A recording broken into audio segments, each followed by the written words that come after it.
Well, Oh man, if we'd only been going live for the mm, last no, I too know. many people have been mad. Welcome to the Puff and Ponder podcast, where conversations ignite. I'm your host, Kevin Shahanand, and joining me as always is my co-host, Kerr Viajante. What's up, Kev? What's going on? Well, for the listening audience, how are you doing tonight, Kerr? I'm doing wonderful, Kevin. I'm tired, man. It was like I that hear it. that movie. What the hell was it? Where couples retreat. Baby, I'm tired. Baby, I'm tired. I'm tired. I even got a nap, and I got a nap today, but this has irritated me because I was like, hey, what's going on, Jason? So like at 3:00's too late for a nap. Like it's just not what I mean. I like 2:15, 2:30 is Hmm. really the latest to get like an hour nap in, but I'm like 3:00. I'm like, all right, I'm gonna go to the bed, lay down for a little bit for an hour. I go to the bedroom, Jessica and the dogs are in bed. And I'm like, oh, I was gonna take a nap. She's like, nope, I'm here. I think I might lay down. So I grabbed my pillow, my blanket, and I came in the lounge here and sat in a chair and kicked the footstool up. And luckily dozed off for about 50 minutes. And then my phone was blowing up with my group chat with my daughter and Jessica. So I get up, go back to the room, put my pillow away, and then she never went to sleep, Care. And I knew it. I knew she wasn't gonna take a nap. And here's the rule: if you're in bed in the middle of the day, you either take a nap, or you get the fuck out, and you go to the couch. You go somewhere else. That bed is for napping folk.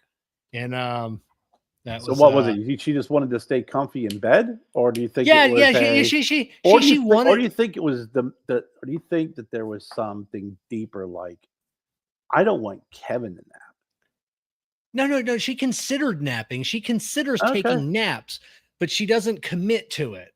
Like when I commit to a nap, it's just I don't get on my phone and play around and then hopes that I doze off.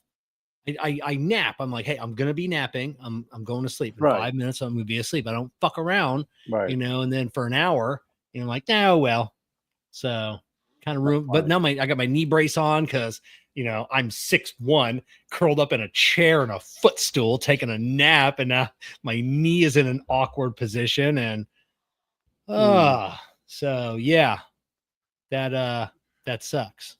I took a power nap before.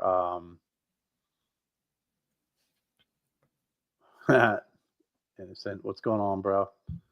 Um. Oh, God dang it, Kevin. Kevin, stop it. Oh, The right on. Thanks, bro. I took a power nap before the show. Like it was just one of those days. I was sitting there watching freaking TV, The Night Agent, which season 2 is just fucking just started off with a horrible acting. I just kind of sat there like this, up 5-10 minutes. That's all. If and when I do take naps, which are very rare, they are usually going to be 5 to 10 minute power naps. That is it. I took a nap last week on my exercise bike. I was so tired at work, but I try and get at least 3 or 4 days in, 20 minutes at a time on my bike at night. And then I was pedaling and I kind of put my head down because I got my headphones in, listening to my music, and like I woke up, like and my legs were still going. Mm-hmm. I'm like, oh, how can I extend this shit? I hate being on the bike.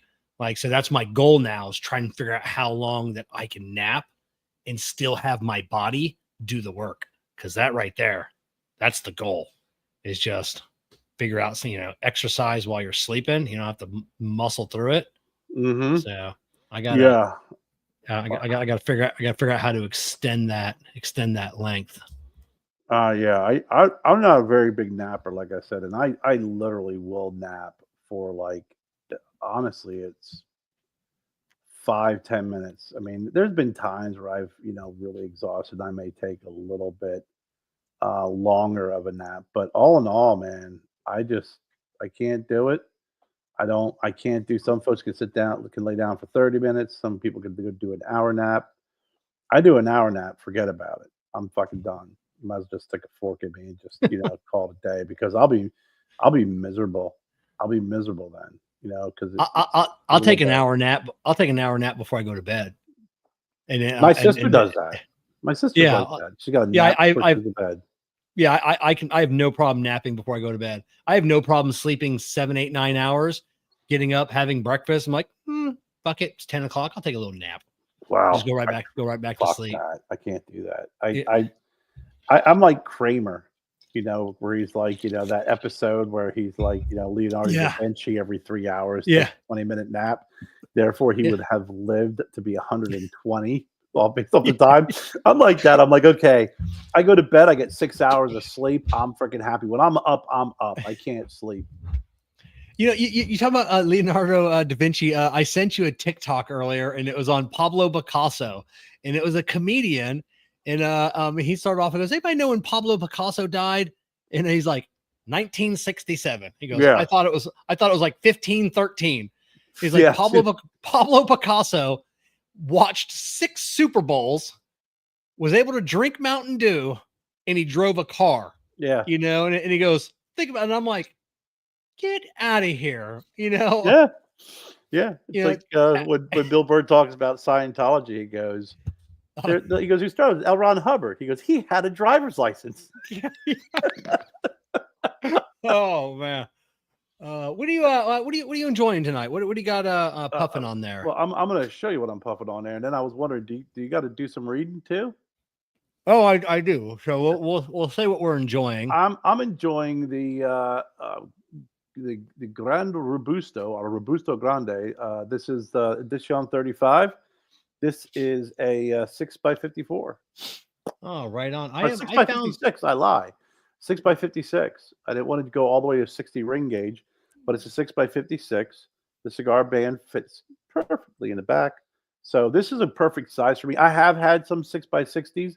I think box press is easier when you're smoking a 6x60. Without a doubt. But yeah, the guy Rex at Boda wanted to have the big Tony in a 6x60. Actually, he wanted it more bigger ring gauge, but we did a 6x56.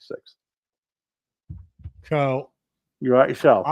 I am enjoying the Mustang by Stallone. We had I forget his name offhand. Stallone Cigars on the I Tap That Cigar Show a while back. I found one of his cigars, and I'm like, right on. So I picked that up, and then I got Sylvester Stallone. Yes, Sylvester Stallone. So. But yeah, so before we kick off the show, we'd like to thank one of our partners for being a supporter of the Puff and Ponder podcast, and that's JerkyGent.com. JerkyGent.com is not just another snack website. They're a flavor expedition for the connoisseur of craft beef jerky. Every month, their Beef Jerky Club subscription box delivers an assortment of premium mouthwatering jerky brands and flavors sourced from across the country. Their carefully curated selections ensure a unique tasting journey for their subscribers with new brands and flavors introduced every month. Description in the video link in the video description and the podcast description below. So Kerr, I had a do you remember we went through a little phase there where the jerky boys were a thing? I have every one of their Tony. It was Tony something. Tony, but yeah, it was they had their whole freaking crank calls, and they made a movie about it. Oh yeah, I remember the movie. What's going on, Sydney? Long time no see. I had everyone. I think I still have every one of their CDs. The Jerky Boys. I mean, hilarious. Tony Barrios. Tony Barrios. There you go. Oh. Sorry about that. But I loved the Jerky Boys, and I love jerky. But jerky's so expensive. So and Jessica brings home jerky. She always yells at me because I eat her snacks. Jessica's not a snack person, so whenever she does have like some snacks, like she'll bring home like some good ones, and then I eat most of them, and then I get yelled at. So she's like, you have your own snacks. I'm like, yeah, but yours are better this week, so I'm eat yours. But that jerky, I mean, they're getting samples of that because, like you said, if you go in and you try beef jerky, like you go to these different, jerky stores and stuff. Sometimes it gets, the packages are just too big, and if it sucks, then you're stuck with a big packet that was rather expensive, and you don't have the ability to be like, oh crap, how about if you just had a sample of it, and if you like it, you can order more. Yeah, and then we went to that jerky place where I still have some of the seasonings in St. Augustine. They sell the jerky, the salsa, and the sauces. and they give you little samples of each jerky, so you could at least try a little bit then, which was really nice. But you can't do that. They frown upon that in the 7-Eleven is opening up the package. Yeah, that's why I Or said the sponsor. That's why I like them. Oh yeah, really it cool. just makes nice little 2.5 ounce package. Mhm. Makes it nice. Kara, So I you got a were saying. surprise. So I got a surprise visit from the ATF today. So Well, let's see. I do see alcohol, and I do yeah, see tobacco, and from the way you talk, I do believe that you have firearms. So they were yeah, within their rights of kind of talking to you. that's it. But he did call me up, and which was surprising. He goes, I know your business is based out of your house, and then but we're not allowed to come to your house. And I thought that was the strangest thing, because the ATF has pretty good, like they can go wherever the hell they want to go, Pretty much. but yeah, they can't come into your house. So I'm like, all right. So he met me at the boat ramp right around the corner, the Coast Guard boat ramp, and super nice guy. Actually took one of my business cards, and he goes, hey, this is my area now. He goes, I always got friends that are into cigars. He goes, I'll pass along your info. I'm like, sweet. So, but yeah, I he would goes, have sent Jessica and watched from afar to see if it was a sting. A sting opera. Yeah. Where they're going to bring some underage kids, see if I was selling them cigars or something, but, like everybody swarms on Jessica. You're like, I knew it. Yeah. I'm out. I'm Yeah. out He said, he's new to this area, and none of these places have been inspected since like 2019. So he goes, we got we got a lot of work to do in this area. And I'm like, all right, that's cool. Luckily, I mean, it only took 5 minutes, because I don't. Why the hell did he start with you? No offense, but I mean, No, he didn't start. He was already in town, doing Okay. a bunch of locations, and they called me up and he goes, hey, I'm not too far from your house. I'd like to come right over there if I can.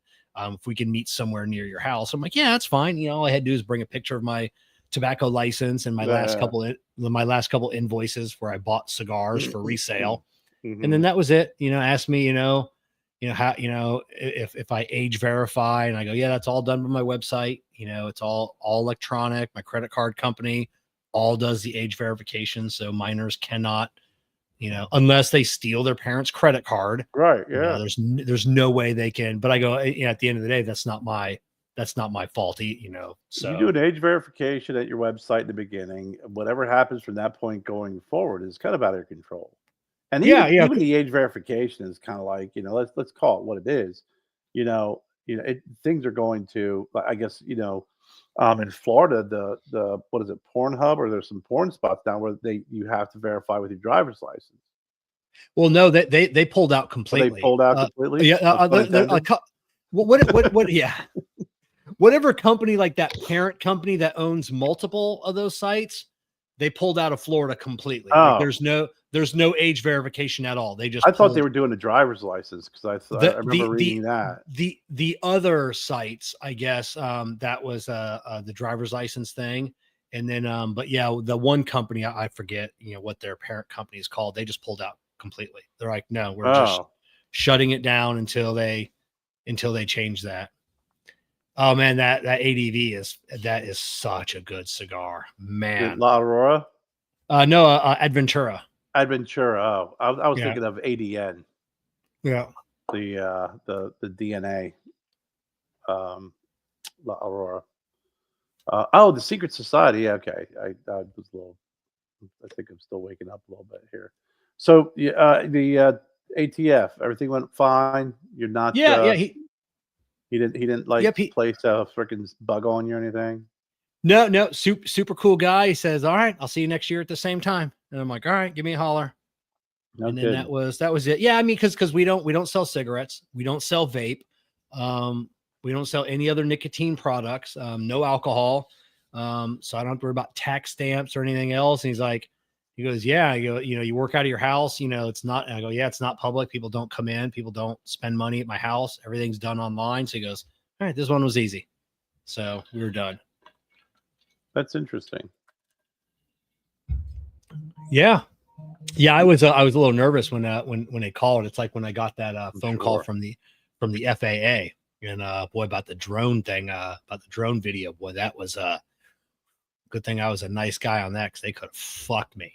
Yeah. So But Anytime the government comes a knocking, it's like because they. I mean, look what the IRS does. I mean, they literally can come in, turn your life upside down, and be like, "Okay, we're done. Have a great day," and then just freaking, you know, leave you oh yeah, in disarray. yeah, without a doubt. Luckily I said, my accountant praises me. He goes, man, you keep meticulous books. And I go, yeah, every receipt.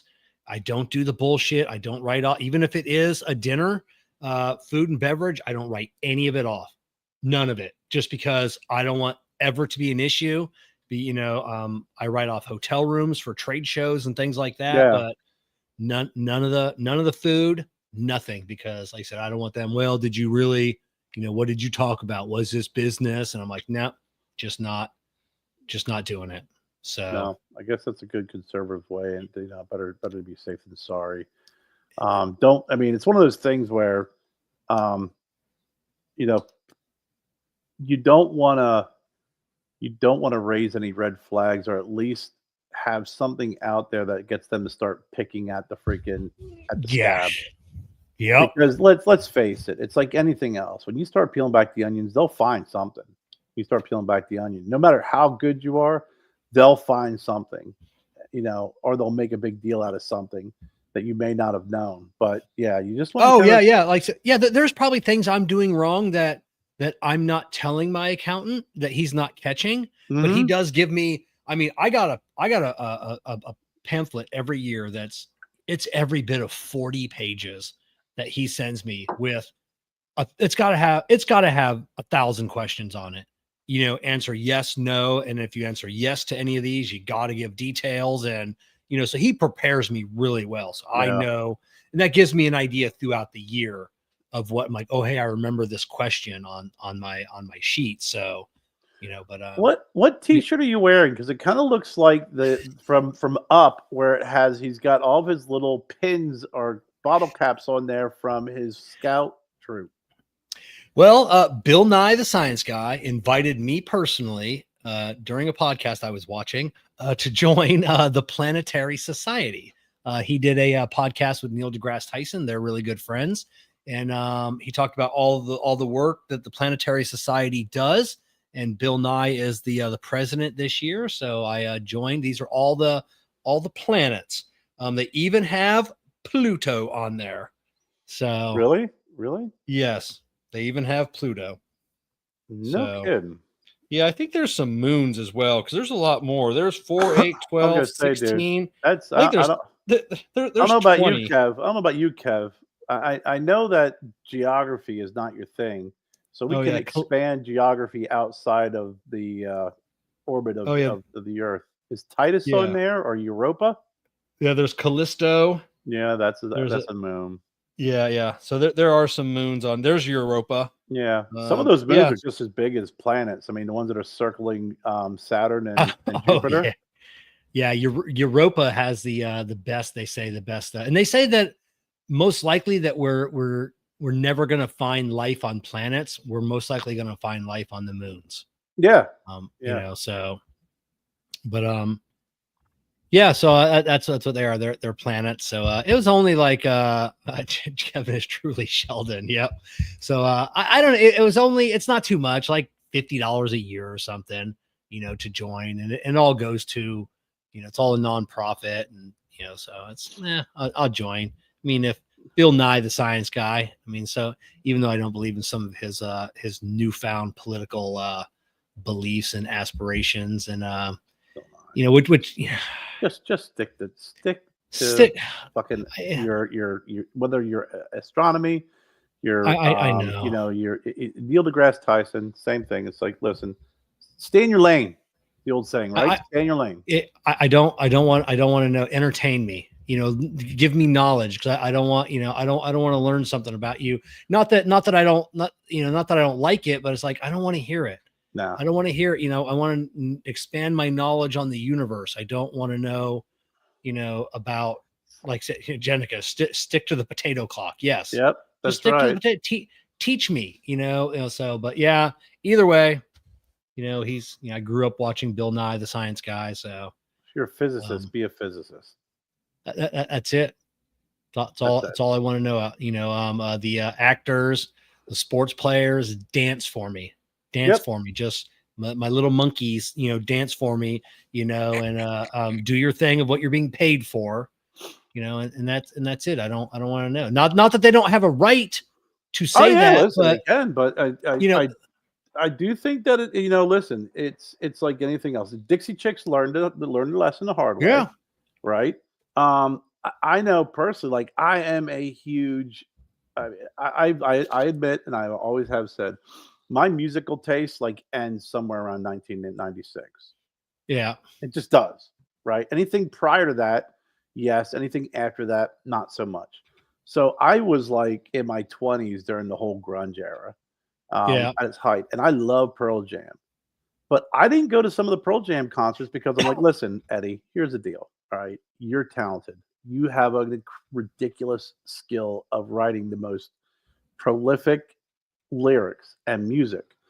But I did not come to a concert to hear your political beliefs. I really don't care who you are voting for, who I should vote for, whatever. Sing. I want to hear Jeremy. I want to hear freaking Rearview Mirror. I want to hear freaking. I don't want to hear anything else. Just sing. yeah. I mean, I didn't mind like during the MTV, the Rock the Vote. Get out and vote. Get out and vote. Don't It's mind that at benign. all. You know. You It's know. it's Just very benign. It's very yeah. neutral. It's That's very it. empowering. Get out and vote. Don't care. We don't care who you vote for.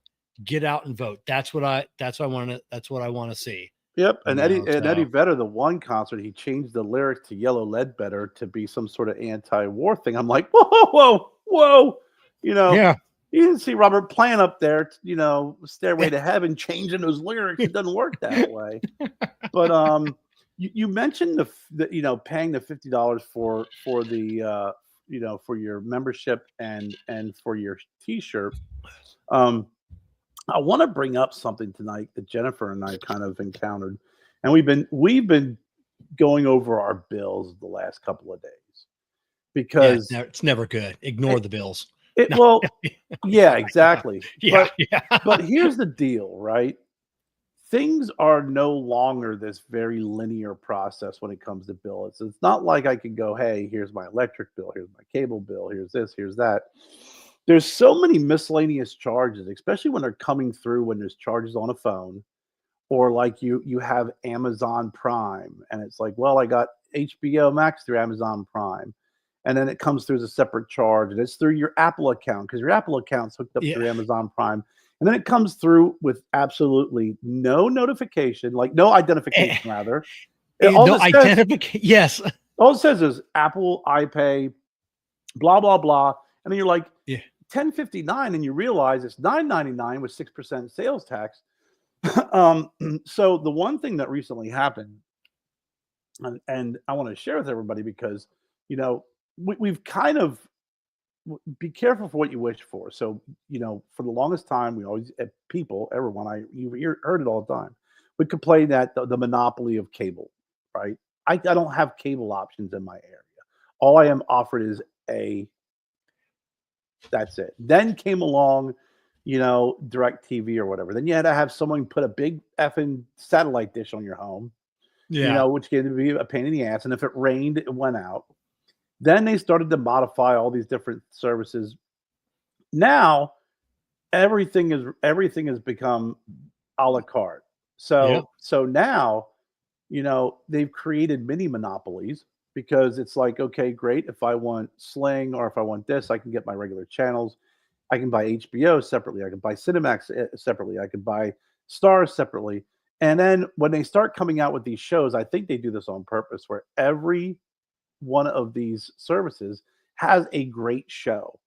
So in order to watch that great show, you have to get the service. So now you're like, I was paying $80 for my cable bill. I stopped paying $88 for my cable bill and I got Sling. That was $35. Fast forward 2 years later, 3 years later, I pay $189 and it's so ridiculous. But so football is an example of where this is getting kind of crazy, right? I mean, Buckeyes, 2 games on Peacock. right. So So insane. so I'm sitting there and I'm like, okay, I'm a Rams fan and an Eagles fan. So I will root for the Eagles, and the Rams. So I want to watch the Rams game. I don't watch football during the year. I'll do some college, and you and I go back and forth, but Yeah. I watch playoff football. I just do. Yeah. It's when it gets good. So I want to watch football, and it's like, oh yeah, Fox, ESPN, and Fubo or Fubo. Yeah. I'm like, fucking, I don't have Fox. I don't have Fubo. I don't got freaking ESPN. I don't got any of those things. I got everything else, but I don't have that. So we're like, hey, you know what? You do the old, sign up for a free service for 7 days. You sign up, and they're banking on the fact that you're going to forget about it, and then you don't cancel it. So we get Fubo. It's like $84, $20 off, $64, right? So I'm like, okay, well, then we can make a decision on whether we're going to keep it, drop it, keep our sling that we have, drop it. So I was talking to Jen. I'm like, how much is it? She's like, well, it's $84, but it's a $20 discount for the deal. So it'd be $64 for the first month. Like, okay. So I turn on and I'm looking through this because I'm looking to see what kind of bundling that they have, see if we can save some money somewhere because we got so many different channels. So I go under our settings and I'm like, it's $100. She's like, no, it's not. It's $84.99 and then $20 off is $64.99. I'm like, right there on the screen, service XYZ amount $100. I'm like 29 cents. It's like, no, it's 84. I'm like, okay, I know what you're telling me, but I know what I'm looking at. So as we went on our account online. Everywhere on this channel, it is promoting these different deals that you can get, right? Everyone, 84, 64, blah, blah, blah, blah.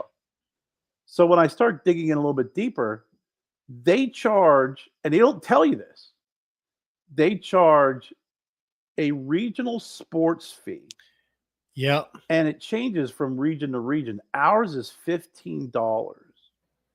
So our $85 goes to $100 for a $15 regional sports fee to watch regional NHL hockey.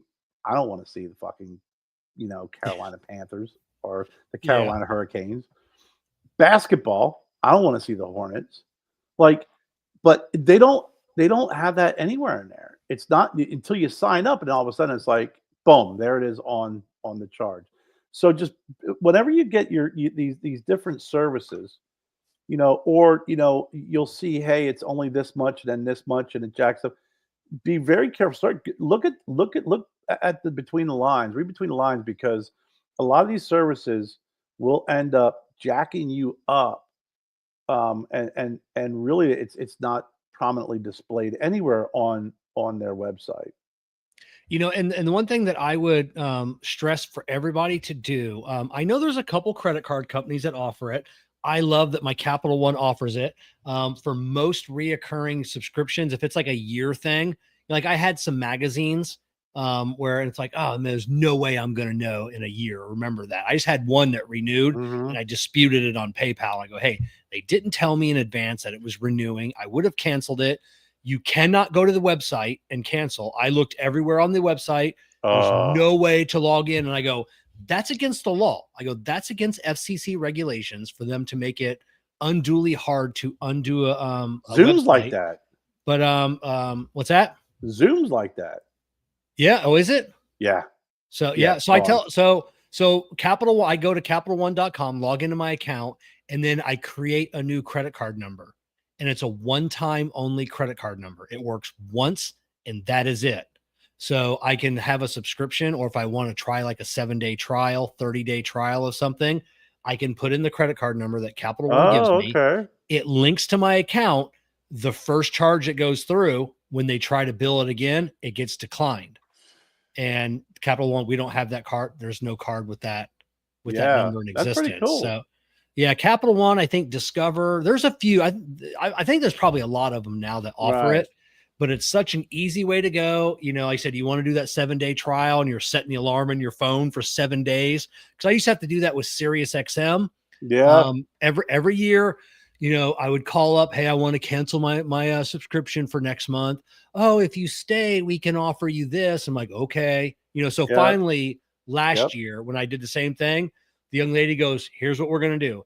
It's $99 a year forever. She goes, you're never going to have to call in. He goes, if you lock it in now for as long as you have Sirius XM on both your vehicles, that's your rate, $99 a year.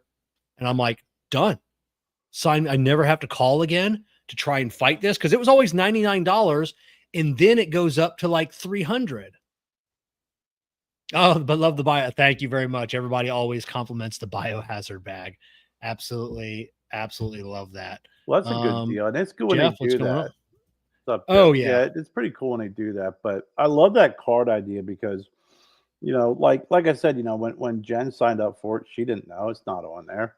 You don't find Yeah, out. You don't find out what if you don't look at it.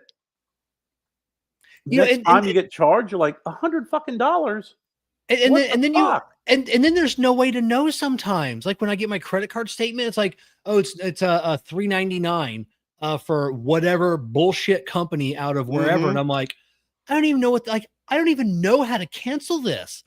I guess I could dispute the charge, but it's just I just let it go, and it's I'm just at the like point where whatever. I'm just gonna be like, I think it's like I gotta remove like my credit card from Apple because at one point, like we were getting, Thank you, Nick. I have no idea how, but it was like I think collectively we probably had like 8 terabytes or 10 terabytes of freaking memory, and I'm like,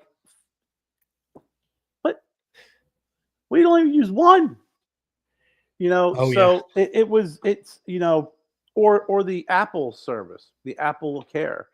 It's like I have insurance through T-Mobile, but then it's like they slap on Apple Care. That's like fucking $11 a month, for 4 phones, 5 phones. And I'm like, guys, it doesn't seem like much. It's only $2.99. It's only $3.99. It's only $5.99. Well, after freaking, a couple of its onlys, I looked at them like $217 a month in miscellaneous charges that I have to sit there for 3 hours and Yeah. cross reference and try and figure out what is what. And then they're not always taken out on the same date. And then a Yeah. lot of them are very, very similar in pricing. So now Yeah. it's like, is this $9.99? Is this my LinkedIn account? It's Or word. is this $9.99? Is this my Yeah. freaking, my Apple Pay? Or is this $9.99? Is this, Apple TV? And then when you call, I at least can go on and see what was purchased through like Apple, which is again moderately helpful. But then there are a lot of charges that are not on there that goes through, and it is so unclear and it's so easy to literally. I actually considered, and I don't know how it works, and I don't even know if it's how legit it is, but they have those apps that can go in and find out how many subscriptions you have. I was wondering how exactly do they charge? I'm sure there's a fee. It's probably a recurring subscription fee. To Yeah, subscription to remove your subscriptions.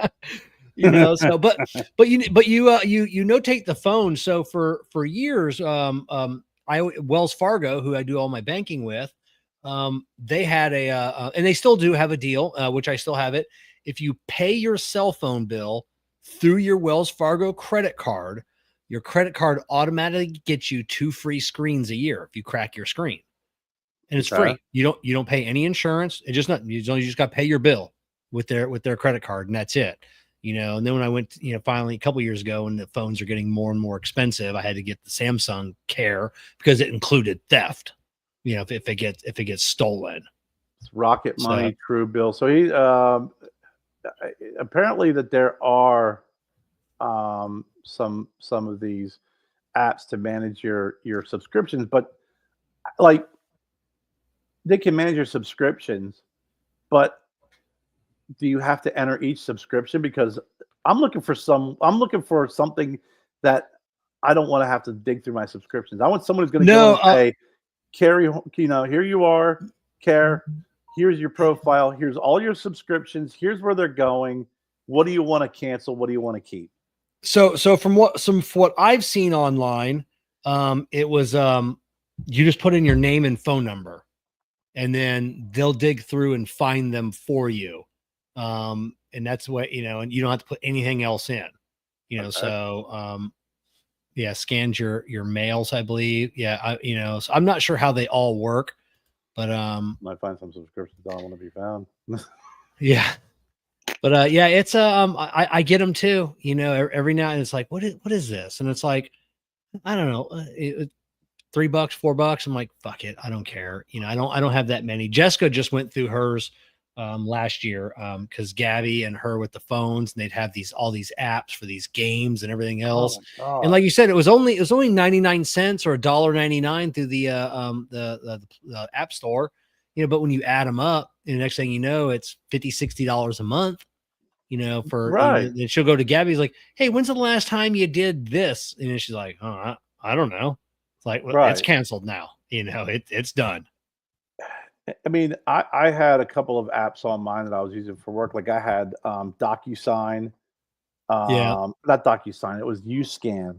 And then now it's like, I removed that subscription because I don't get reimbursed for it, but I removed that subscription because I could still keep the base model of it, which I still scan, documents and stuff, but I don't really need it anymore. You don't need it when you take a picture of something.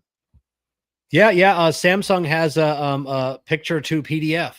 Yeah. Yep. Exactly. Yeah. You just scans it, and then you can either save it on your phone or email it to yourself as a PDF. So you're done. 100%.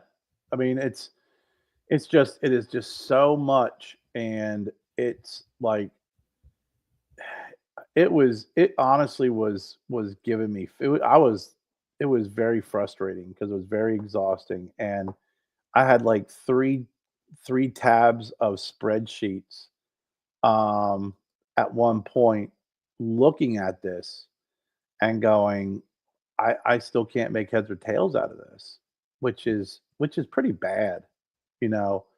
And it's it like I said, it's some days you'll see $3.99. Well, I know we rented a movie, or Yeah. $6.99. I know we met, but Fucking movies. That's what I pay Amazon Prime for. We see a movie, all these free movies. Oh, you can have this movie. It's $1.99. Why do I pay for Prime? It's I know just, I'm paying to rent a movie from a place that offers that I pay every month so I can have access to rent movies. And you don't even thank need God. that. Yeah. You know, I'll get with you more on that on Beer Bomb. Yes. I mean, you can if you have a TV that's already set up with Roku, already built in, you don't even need Amazon Prime for that. But then when you tie in, like you said, if you have Amazon Prime and it's like you do a lot of mailing, it all makes sense and it's all this great benefits. It's like they hook you in and then they won't let you out. Yeah. It's Yeah, and the FCC is cracking down. They are going after more and more companies now. For that, and their new mandate is if it's easy to sign, it needs to be just as easy to cancel a subscription as it was to sign up.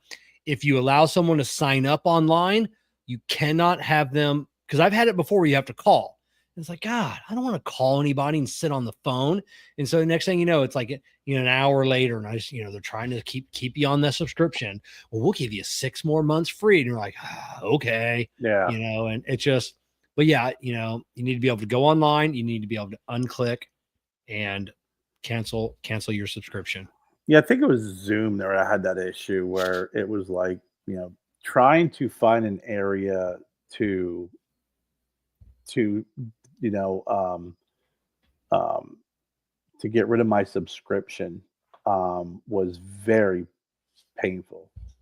It was, Yeah. and then um, I ended up contacting him, and really I was pissed, and and then you feel like, oh well, I'm just all I'm doing right now is just I'm getting nowhere fast, and all it's doing is it's causing me more anxiety and more of a problem, and it doesn't make sense to me to even do this. So why am I? And that's a hell of a place to be. You know what I'm saying? Like that's where Yeah. when you just start throwing in the towel, that's a very, that's like Christ. Why am I even doing this then? That's it. Now, and a lot of people don't realize this. Car companies are they're not think they're already adding subscriptions to cars. So if I'm not mistaken, I could be. I think it was Volkswagen that was the first. Like because a lot of people don't realize cars come with a lot of options, and sometimes something needs to be plugged in or it needs to be activated or Hmm. coded. Because it's easier to run like all the wiring for one stuff. Yeah. And then like for especially because you'll see all those button deletes. Those are called the poor people buttons because they don't have they got the fake buttons. But right behind that button is a plug-in. So all you got to do is buy the switch sometimes and plug that in and it works. Sometimes Hmm. you have to just go in there and activate it in the computer. But Volkswagen was the first. It was like I believe it was passenger heated seat, and it's like $3.99 a month, $9.99 a month to have Really? so your passenger can have heated seats, and they've added more, and then more and more manufacturers have added um, over the air software, and they charge you per month for Wow. a feature on the car, Really? or it stops working. Yeah, yeah. It's there's easily a half a dozen companies that are doing that now, charging you for features. Jeez. Yeah. Oh, you want the car at this price? Yeah, not a problem. Like, none of your heat seaters work. Your outside mirror, maybe the camera that's No built in your rear shit. view. Yeah, maybe the camera built in your rear view doesn't work. Like this doesn't work, and it's just all OTA software. It's like you can pay for the subscription, and then, you gotta, as long as you have the like I have OnStar on my vehicle, so I have Wi-Fi. Right. So it just automatically, but it'll shut it off. You miss a payment, or if you cancel it, just shuts it off via Wi-Fi, so it doesn't work anymore. Wow. Yeah, I mean, I knew like with some of the things like you had mentioned with Doing good. um, what's Majiggy's OnStar and stuff, but I didn't realize that you can now like it got to the point where you got a subscription just to heat your fucking seat. Yep. God dang. Yeah, it's nuts what the manufacturers, are doing. It's just it's a la carte, just trying to make a little more money, versus having to spend that up front. I guess if heated seats are $1,000 option, but it's like, well, I'm only going to keep it for 2 years, and I'll pay the $399 a month because Mhm. I'm not gonna spend $1,000 for the next couple years, but it's like you said, like TV, eventually it's going to add up, and you're like, I'm spending $200 a month on my car extra for all these subscriptions. Yep. It does add up. It does add up, and I did, like I said, it was very sobering because I got frustrated one day where it was like one day I got like a couple notifications like, hey, your blah blah blah and Apple was just renewed. And I'm like, what the hell? I'm getting like, what am I using? Like, what is all this for? And there's some stuff in there that's pretty straightforward. Like I said, it'll show you, here's your LinkedIn, here's this, here's that, and it comes out this time of the month, and you can kind of pinpoint it. But there's probably still another $50 in charges where I just you throw your hands in the air and I have no idea what it is or where it's coming from, or it's unnecessary. Yeah. So yeah, Matt, with speaking of check engine lights coming on, the first one we've seen, I don't know if it's all Ford, but I know it's the new Mustang. The new Mustang doesn't come with a spare tire. And this is like, when I say new, probably the last like 3 years. It comes with a like a pump in the back, an air pump Yeah, that has like Fix-A-Flat built into the air pump. So yeah. you can put the cartridge in and it'll pump. Well, when that Fix-A-Flat has a finite lifespan, so when it expires, a check engine light comes on your car that you Oh, cannot get really? off until you take it back to the dealership. They'll sell you a new cartridge Oh, they'll for sell you your the for, cartridge. and then they get in there and program it, and they can turn that check engine light off when they put in that new cartridge for your air pump, and I can't turn off with my factory scanner, or not. I don't have a factory aftermarket scanner. So yes, you got to look at a check engine light forever. and then until you go back to the dealership and pay to have that in there. Let's see, Rocket Mortgage connecting your bank account and automatically scanning your transactions. Oh, to identify recurrent potential areas of overspending and unused services allowing. Okay. Yeah, I could use Rocket Money to help me with the reoccurring subscriptions. I do not need Rocket Money to identify overspending. That's what Rocket Care is for. That's what Rocket Care is for. It gives me a rocket freaking heart attack. It's it's funny that you say that because my niece, her tire was really kind of flat. I'd never fought with my sister, but I'm like, well, just throw up the spare on. She's like, it doesn't come with a spare. I'm like, shut up. Yeah. She's like, it doesn't come with a spare. But then let me ask you this: being the diary of a bad mechanic, which you have to have the Diary of a Madman by Ozzy Osbourne redone for a theme song for that. Oh yeah, which would be great. But I was always told that the Fix-A-Flat's great, but if you go to replace the tire, it is a nightmare because all that goop gets in there. You got to scrape it all off. It's a pain in the ass. That Fix-A-Flat, use it if you have to, but realistically, when it's a pain in the ass to clean up. So why would that be I mean, I know the theory behind it, which is more room, less weight, better gas mileage, et cetera, even for a spare tire. But yet you're encouraging the use of a product that when you take it in, guys like you are going to be like, this fucking sucks. It sucks because you take the tire off the rim and it spills out, so it gets all over your tire machine. It gets all over your the ground around there. But you're throwing the tire out anyways because what they don't tell you is a tire can't be repaired after Fix-A-Flat's been right. Exactly. Yeah, even if there's a nail in it. So it's because the patch won't stick. Right. Because the Fix-A-Flat, and then the old Fix-A-Flat, it doesn't happen that much anymore. Your tire pressure monitor sensor is inside your rim, and liquid gets in there and it can ruin that sensor. Which that doesn't happen anymore. Most of all the Fix-A-Flat products are TPMS safe, so you can use those. But yeah, and Fix-A-Flat, in not one instance that I can recall in the 20 years I've been doing this, has Fix-A-Flat ever worked. Ever. Nobody comes in. Everybody that comes in with Fix-A-Flat in their tire, the tire's still flat, or it's in the trunk. Like, oh, hey, I put Fix-A-Flat in it, it didn't hold. Go figure. I don't know how they still sell use the freaking put Fix-A-Flat in and freaking drive around for several weeks. I mean, I've used Fix-A-Flat on a tire. It worked, and it got me to where I needed to get to get the tire fixed. Oh yeah, and then Matt here, yeah. Matt, you don't have any idea how many pissed off Kia and Hyundai owners would come in. They'd come in on a tow truck and they're just irate. Or we tell them that they have a flat tire. We don't have the tire. It's an odd size. And they're like, oh, just put my spare on. You don't have a spare. Then they freak out. I'm like, can imagine. I didn't build your car.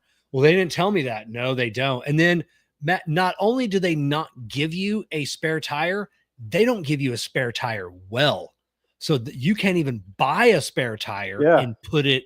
Now, for the first couple years, I think maybe for the first year or two, there was like a spare tire well where, you could go back and purchase a spare and put it in there. As a Hyundai, but now it's gone. It's just a flat trunk and you don't have anything, and more manufacturing. I mean, really, let me ask you this, Kevin. If you're buying a Hyundai or a kid, my niece has a little Hyundai, you're not really gaining like a ridiculous amount of room when you do that. You mean, you have the well down there. How much gas mileage are you really saving is the first part of my question. And the second part of my question is nothing to do with it, but yeah. What is it just an expense? Just an expense. It's not like you're like, hey, see that Hyundai there? Yeah, that used to be $12,000. You see that one there? That's $11,000. Yeah, that's because we don't do the tires anymore. It dropped it $1,000. Like there isn't like a significant price for them. I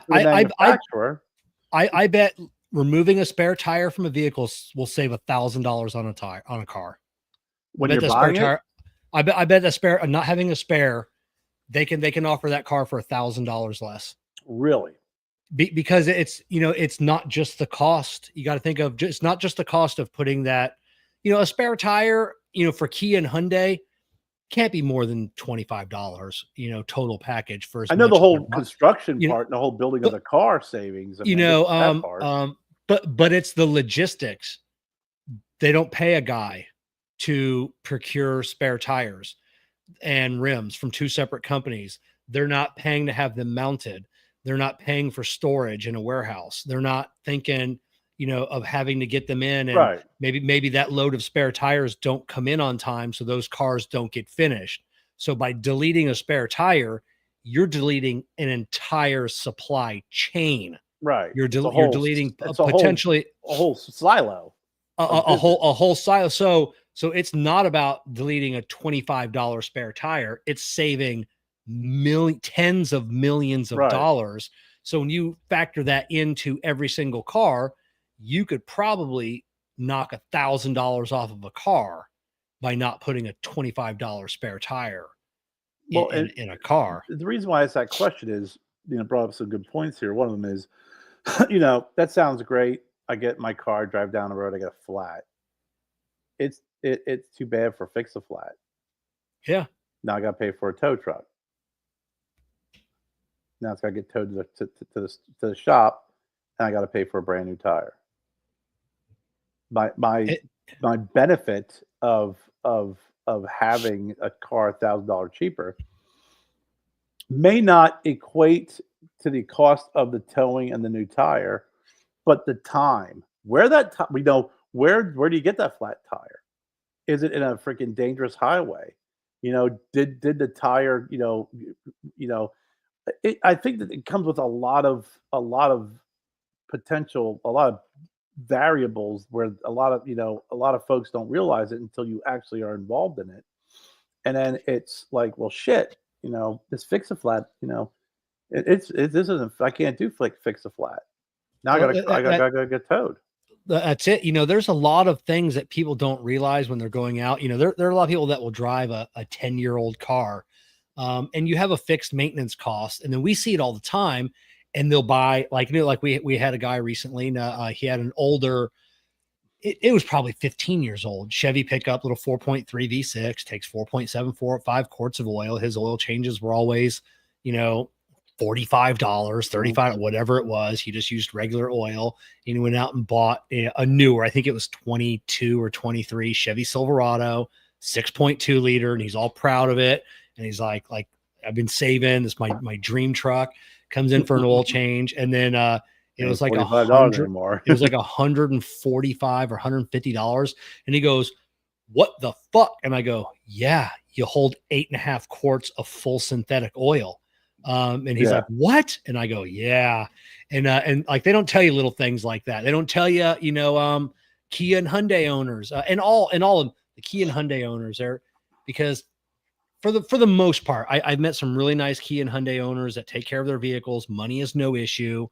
Do whatever it takes. But a lot of them, they're not that way.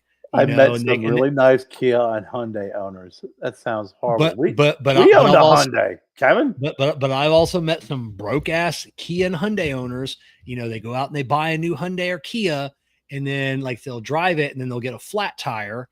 And then I come to them, all right, you got a flat tire. So we need to put 4 new tires on there. No, I only want 1. I go, you have all-wheel drive. Yeah. You don't get an option. Not here.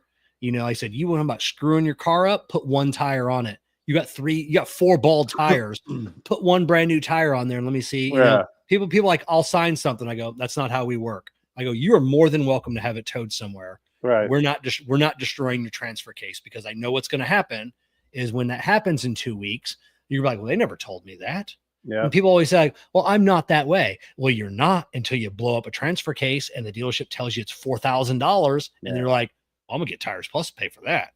No, we told you. Yeah, we actually bought a Hyundai years ago. It was an SUV, and had really great ratings, but it was the first year, and I suspect it was the only year, that it put in that eco-friendly transmission. Yep.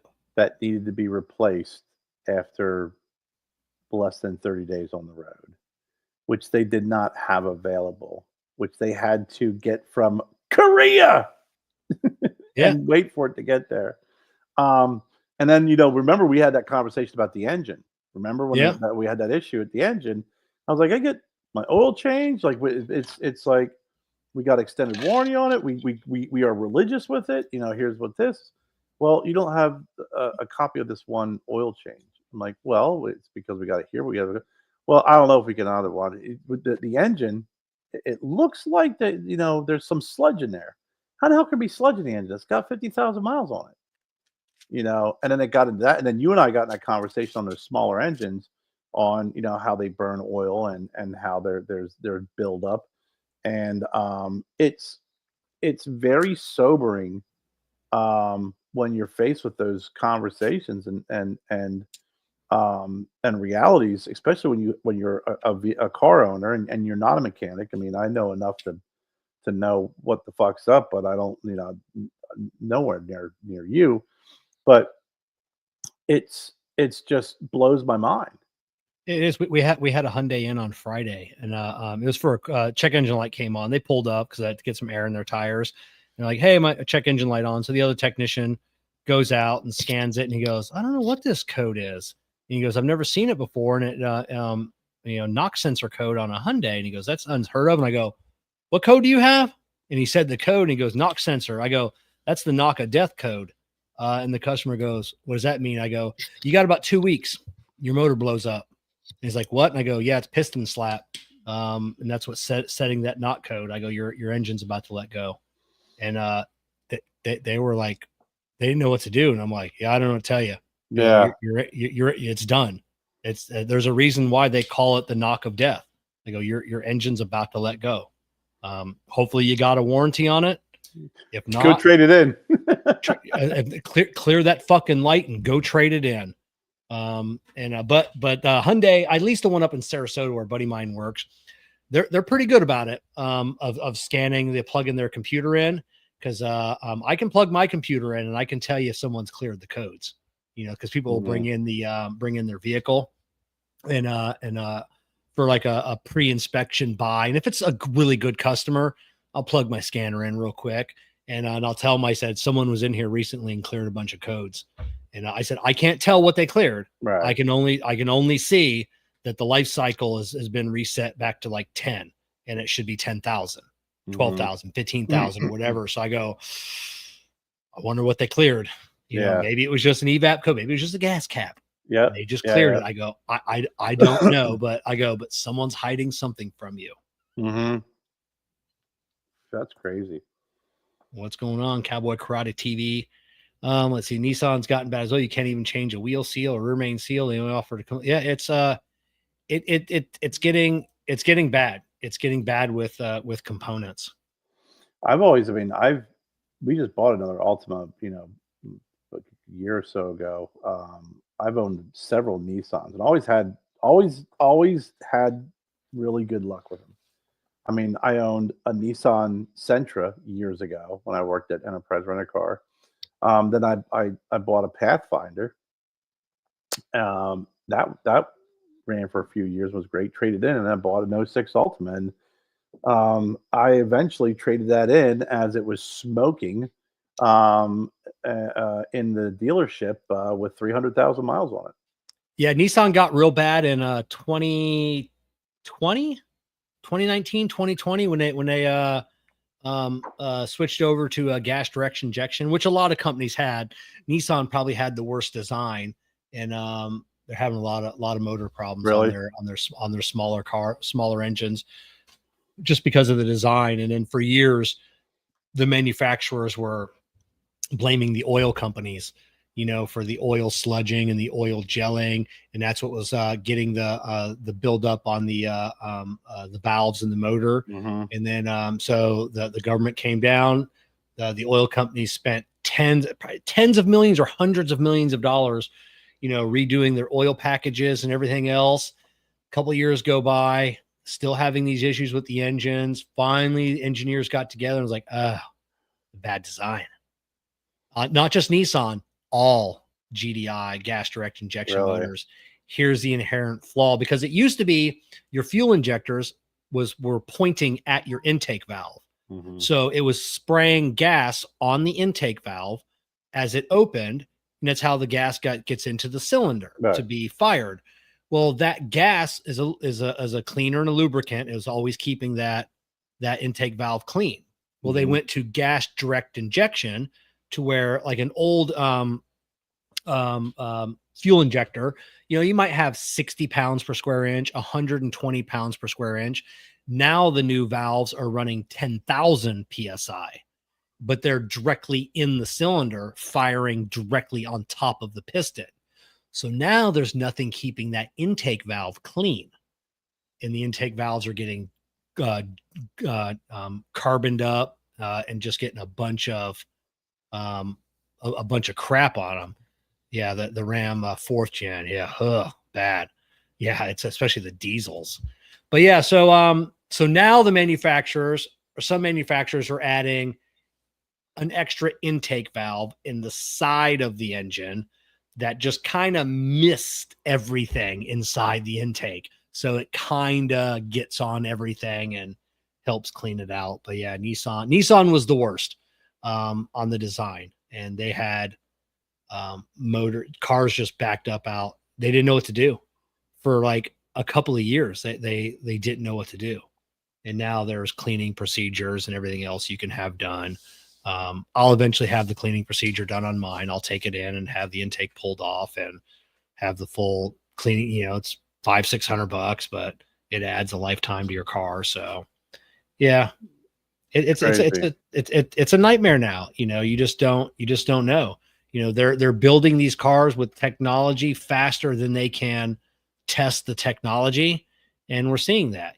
Ford is just now recalling. I think they're like 800,000 or 900,000 trucks going back like 6 years. This is like the third recall they've had for almost 1 million vehicles. Really. Volkswagen, it's out of hand.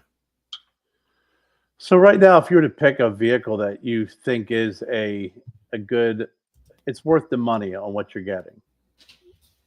Anything Where are you leaning? Any vehicle on the road today made 2018 and older. 2019 is when all the trouble started on every single manufacturer, every one of them. No, there isn't a manufacturer that makes a reliable car that hasn't had any recalls or any issues 2019 and newer.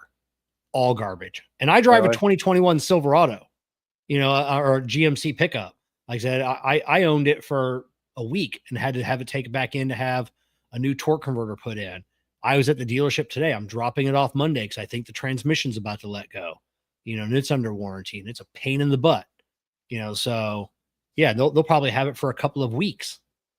So, and I kicked myself in the ass because I didn't, but I wanted the new generation, truck, mid-generation 21, so it was right after, the redesign change, but it was right before the new change. And I'm like, I'll gamble on it. Snake eyes. Yeah. So, but yeah, 2018 is the newest I would go on any vehicle. Really? Yeah. That's good to know. I think that's good advice too. I mean, it's I think anytime you buy a used car, it's always a roll of the dice. But I do feel like you said, if there are certain years where um, there's been some consistency with success, but also after certain years, if there's been inconsistencies of issues, you have to take that into consideration and almost take that risk, because the risk that you're taking with some of these other cars that you're mentioning that are after 2018, the risks are proven and are going to be guaranteed. So that's some good insight. I know I talked to you, and when we were looking for another car, I get your insight on what you're seeing and what you would think what would be a wise purchase. We went for, I think it was a 2016, Altima, I think is what we ended up getting. I had great, like I said, I had great luck with Nissan. I know it was pretty much the same thing as very similar, if not the same as the 2006. You know, it was the same. You know, the 2.5 four cylinder, blah blah blah blah blah. Came with a good clean record, so you know, I felt really comfortable with that, and it's been working out well. Now that I've Yeah, said that, yeah, exactly. And Matt's I'm right. a And Matt's shit right. fan. Yeah, Toyota and Honda, not too many problems. They still have Right? their, you know, 20s, 21. They still have their probably a lot less problems. You know, like on the Honda, definitely the Accord over the Civic. You know, the Civic's a little cheaper Yeah, made, but the Accord. You know, I've owned an Toyota's make Accord. Yeah, They're Toyota's good making some cars. good SUVs. He owns a Denali 3500 HD because he's rich. But you know, hate the death, the diesel exhaust fluid, absolutely that whole system, the whole regen system, absolutely a nightmare on those diesels. They can be, you know, it's just I gotta you ask you can't. something. Yeah. I gotta ask you something about a car, vehicle, and I want your honest opinion only after you throw out your jokes because I know this is gonna be a joke, right? So, but before I do that, I am smoking a cigar that you sent me. This is a Drifter cigars. Oh yeah, yeah. The We got them Hooligan. on the our show, the I Tap That Cigar show comes back next week, Yeah, yeah. I'm gonna save one and I'm cigar for the event, but I mean, this is a I just lit up something, and it's from one of these manufacturers that I don't know. I don't know the band. There was nothing on the no secondary. There's no UPC code. The band is so elaborate that you cannot read any writing on the what band is it? at all. I don't know. I think it says GRAN Tamboril, but I don't know if that's the brand. Tamboril's a place in the Dominican, or not the Dominican. Um uh I ask you to hold up, but you can't zoom in, can you?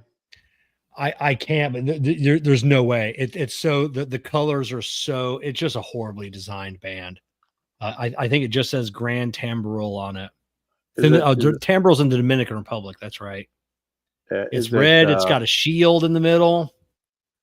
huh? Uh, Yeah. Yeah. I don't. I got you. Is it? Oh, okay. All right. I'm trying to see if I can find it here. It's really not giving me much, to be honest with you. It's Yeah. Yeah. I don't know if this is, if this is a PDR. No. let me see. Hold it up real quick. Let me see if I can see some. Oh, dang, fucking help me out at all. That's that's Yeah. not helpful. Thank you. I It asked is for it though, definitely didn't I? not.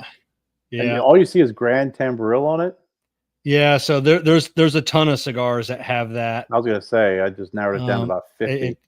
it did have. Do you have a Oh, take? so this is it. Grand Tamboril. This is the Gordo. Translate the page from Hebrew to English. Pass. Did you take a picture of it? I can take a picture of it. Yeah, I think that's always helpful. You know, because whenever I'm old, so you know, I always take pictures of things like that, and then I have to do some super size zoom in. Um, this is a great part of the show where we show how old we are. Yeah, I'm just gonna send. I'll send this to you Kevin, put your readers on. yeah, I zoomed it. That's all. That's literally all it says. And like I said, I found the cigar online, but it asked me to translate the page from Hebrew to English. So I'm like, no, no, And no, thanks. I don't do a good job with the whole cross referencing of pictures. Um, yeah, that looks like that's nothing that I know. There's the Pravada crown on top.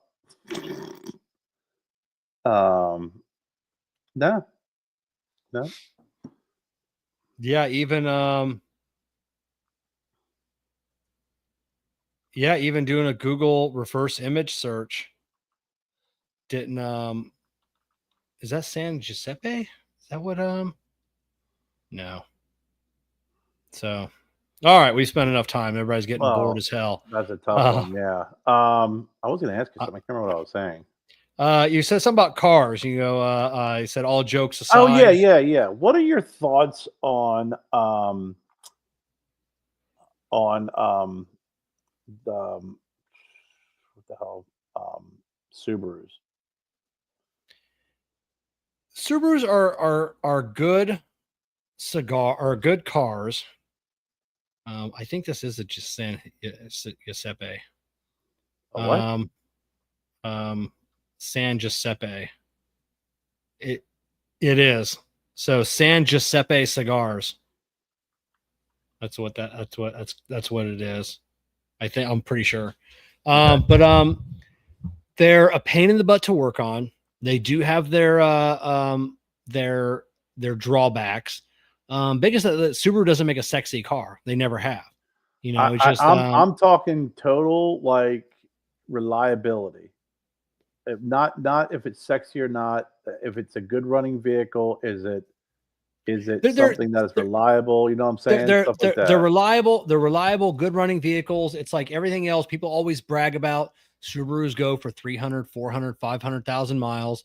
They don't tell you about all the issues that Subarus have past the 100,000 mile mark. But that's with any vehicle. Once you get Hmm. any vehicle up past 100,000 miles, most Subarus are all-wheel drive. Which in Subaru they only allow you 2 30 seconds difference between any two tires. So if you're halfway through worn a set of tires and you have a flat, you have to replace all four tires. There's no more. Okay. There's just no buying one tire. So now I'm spending $200. You know, you got three new tires on there or three good tires. Now you're spending $1,000 on four tires because you got a flat. You know Hmm. that's a big downfall of Subarus that I don't like. Like I said, they're just not a lot of shops work on them because they are very finicky. Things are hard to access. They're not the easiest to work on, so you're usually relegated to going to a Subaru specialty shop, Hmm. which usually means you're going to pay a little bit more money, but Right. you're going to get better service because those people know how to work on Subarus, how to maintain them. So I tell everybody, I go, if you buy a Subaru, find a good Subaru shop that does your preventative maintenance and do everything there because they're going to help you keep that light. They're going to know, oh, hey, you got 30,000 miles on here. You need to get this, you need to think about doing this to, extend the life of the vehicle. Right. Yeah. So, It's I actually had one as a Forester as a company car, and it was great. I mean, it ran well. It was reliable. Like I said, I really I enjoyed it. I luckily, it was a good company car, so I didn't have to really pay for anything on it, which is always a nice big plus. I mean, at that point, they can give you whatever. It's a company car, so every company car is great when you pay for it. But yeah. I really I loved it. I thought it was great, and I was wondering what your thoughts are because that was the one Yep. car, as vehicles we talk about all these different vehicles. You always see the commercial about how safe they are, et cetera, et cetera, et cetera. But my thing is always, is it safe, but is it a good, reliable, long lasting vehicle? Oh yeah, and I try and tell like the technicians, like the newer technicians, even the newer salesmen, when they're recommending something to be done on a Subaru. No, me and my manager Mike always go. Remember, that Subaru owner knows more about Subarus than you'll ever know. Do not bullshit them. Don't try and not bullshit. Not try and sell them something that's not needed, but Hmm. know what you're talking about. If you're trying to sell an air filter and don't say, oh, hey, doing the air filter prolongs this, or you can get bent. They're like, no, that Subaru owner will go, you are full of shit. Yes, I know I need an air filter, but everything you said after that is garbage. Now I don't want the air filter because you're bullshitting me. Now to answer Cowboy Karate TV with one quick, do either of you have opinion on Cubans? Cowboy Karate TV, I went to Cuba for a trip and I took my own cigars with me because I wanted to smoke good cigars. That's all you need to know about Cubans. I took cigars with me to Cuba I like Cubans, because very nice people. Actually, just had yeah, Duncan Ramon Echevarria at the yeah, house the other day. yep. And then Matt Super had that boxer, and like I said, it takes even the dealers are having a hard time with them. Yep. Um, care to talk to the service department manager, and they can tell you which ones are having issues and which ones not to buy. Same thing, service department manager, or go over to the parts counter. Go to the parts guys. The parts guys, like, hey, what are you guys replacing a lot on these? Mhm. They don't give a fuck.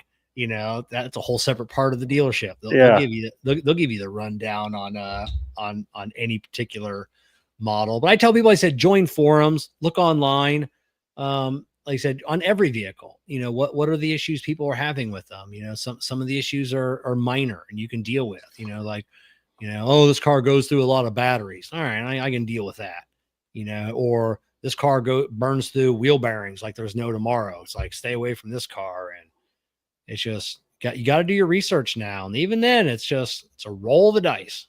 Did you get a Monday car, a Wednesday built car, or a Friday car? Yeah. When did you get it? Because Lord knows, if it was a Friday car. That's it. All those engines that was it Nissan or Toyota? I can't remember which one. The big V8s, that they're recalling because they had metal shavings left in the motor from the machining process. Guarantee those were all Friday engines. It's like, we wiped it down with a rag. We're probably good to go. We don't have to clean the motor before we put it together. Those are all Friday engines. That's funny. Friday engine. So, yeah. It's years ago when I was working at Enterprise Rent a Car, I was running their car sale a lot, and it was like just being around that industry with the rental cars, and we work closely with dealerships. The guys who are doing our 100-point check and selling the cars. You pretty much could tell which were the good cars, which ones were the shit cars. When good things were going to happen and bad things were going to happen. And I feel like I'm so far removed from it. My dad's a mechanic, but he's 83, and he tells me now, you look at a car and under the hood, it doesn't make sense anymore. Growing up, he always purchased cars. He'd buy, an Oldsmobile Cutlass Sierra for $800 because he knew if something went wrong on it, he could fix it. He could work on it. That was how he built it. That's how he bought our cars for the house, for the family. But it's amazing when you see. I almost kind of feel like there's a lot of cars out there that are following. And maybe I'm wrong. I want to ask you this question, Kevin. I want to see what your thoughts are on it. Just because we seem to be in this generation now of phones, TVs, everything's disposable. I mean, now when you walk into Walmart or you walk into Target or you go into Circuit City, there are just pallets of TVs that are like 80-inch television set for $600. Like they're plastic. You watch it for a couple of years. If you want to upgrade it, you go pay a couple $100. If it dies, it's not even worth getting it fixed or looked at. It seems like our automobiles kind of fallen in that same vein, because it doesn't seem like it. I can't see in 30 years from now someone driving around a 2024 vehicle as a classic vehicle like you do with some of the cars from the 60s and the 70s and the 50s and even some of the cars from the 80s. It just seems like they're more of this disposable type of. Most of these vehicles, like I say, because now you can get a new F-150 Silverado. You can take out a 7-year loan, and you're going to be real lucky if you get 7 years out of that truck. Brian, buy an F-150. You should be good. As long as you know exactly what year F-150, what motor, F-150 with a 3.5 EcoBoost,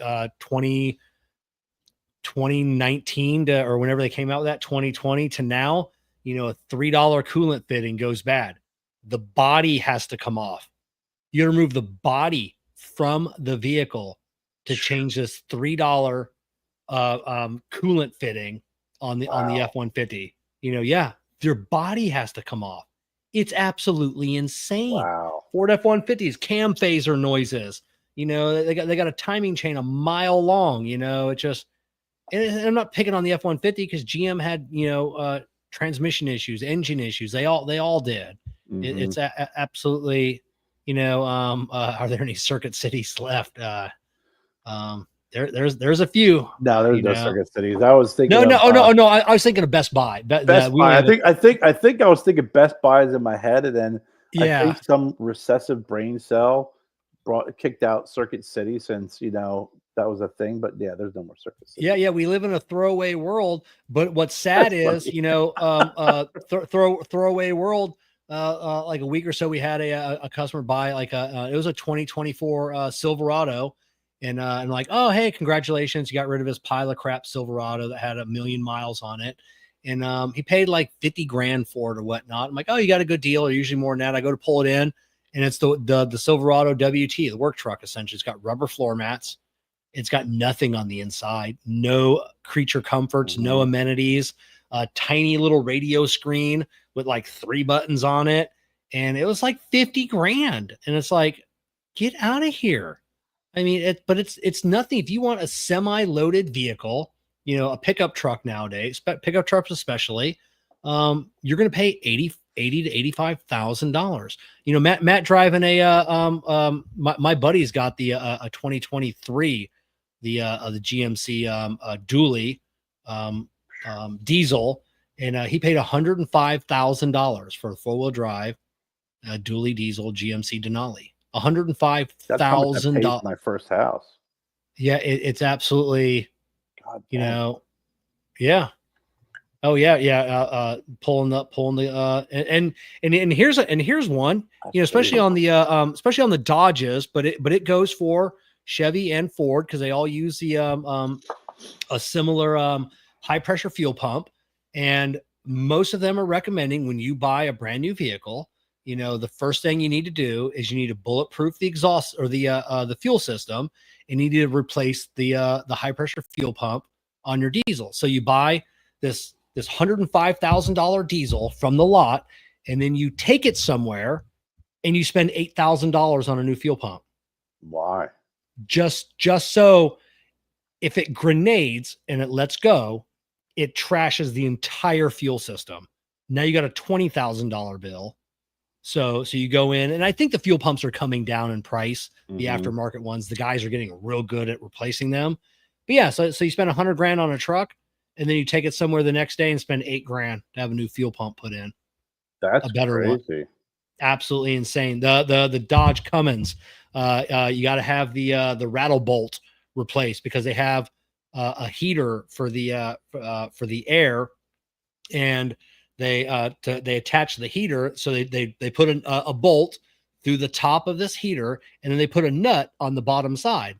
Well, they failed to make it a nylon lock nut, or they didn't Loctite it, or they didn't put a lock washer on there. Right. So over time, that nut loosens.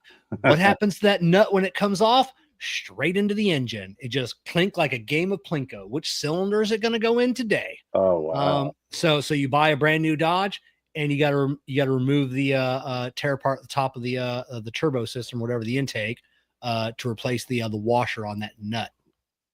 So there's yeah. Oh yeah. Like I said, it drops down, and like, where's it going today? Oh my God.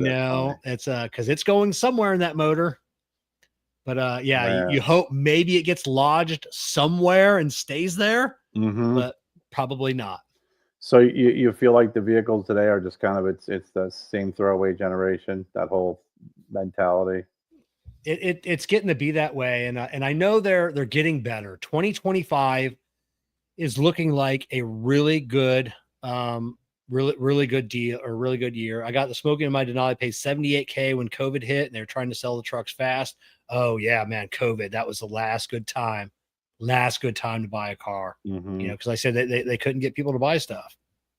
But so 2025 is looking good for vehicles. They're really, because they're taking a lot of hits on these, spending tens of millions of dollars on these recalls, and they're finally getting their shit together. GM and Ford, after years of battling transmission issues, they think they finally have their 10-speed transmission fixed. GM's finally figuring out the cylinder deactivation thing and lifter thing, so they got a lot of that problems fixed. Dodge is fixing a lot of their diesels, to make them more reliable. So hopefully, knock on wood, 2025 is going to be good. 2026 is going to be even better. But But like I said, we're designing them so fast because we're an ever-changing society and we want new and we Yeah. want more inside of our vehicles. We want more stuff to play around with. And they got to cram more and more stuff in there, but I don't know how people are affording it. I don't understand. I mean, without putting a $10,000 or $15,000 down, if It's you're crazy. putting $5,000 down on a new truck that's semi loaded, you still have a car payment of probably $2,000 a month. Yeah. Yeah. Car You payments know, are like mortgages anymore. I mean, when you, like you they said, are until they go to a 10-year loan, the payments are not going to come down. and it's the part that blows my mind is that it's an investment into a depreciating asset as well. Yeah. What it is, it's depreciating asset. It's when we used to have folks come in and say, "Hey, I want to buy a car." I'm like, "Okay, we offer financing." I don't want financing. I got cash. I'm like, would you invest $15,000 into a stock that's going to lose every year? It's going to depreciate 2% every month. Oh No. my. Yep. Well, that's what you're doing whenever you invest in this. Here's our interest rate. Do you think you can invest that money and actually yield that amount or maybe even more over a period of time? Well, hell yeah. I go, okay, great. Let's take a look at this amortization calculator. Here's what happens if you invest your money and you get this return back. Here's what happens if you get this loan. I said, here's the difference. I've talked many of people out of cash purchases, and I've talked a few people out of home equity loans that they were using to pay for a car. I said, your I home's equity is now tied into a depreciating asset. I said, take that money and add on to your home. It'll add I, value. I, I've had dozens of friends, and I've pleaded with them, to not take out a home equity line of credit to pay. We're going to pay off both of our car loans, and then they get Why? rid of the car, and then they get rid of the cars like 3 years later, Yeah. and they'll be like, "Hey, you're still paying on that car for another 15 years, right? Like you took out a 20-year loan on 2 cars. Now you went out and bought something else, and you got a good deal because you owned it, but now you have, a $300 a month payment. But yeah, remember, you're still paying on You those don't other really two don't own cars it for, though. It's a but it's transference just, of debt. That's all it is. yeah, I never paid cash for a car.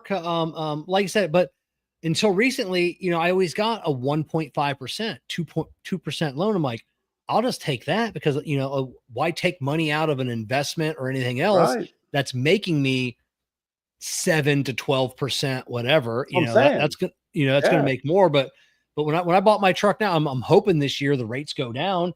I had to get like, I think my loan on my truck's like 6.5%. And I'm like, what? Yeah, it I've popped never back paid. up. I haven't paid more than 3%, 3.5% on a loan in 20 years. Our So loan rates back in the day, this was what, the 90s, right? The mid 90s. I mean, they were anywhere between 6 and 8%. 9% maybe on some of the car loans. And then if you had some folks who had credit issues, we used to go through a company out of Texas and it was 18%. But a lot of those folks were trying to rebuild their credit. They needed a car, and yeah, I got it. I understood 100%.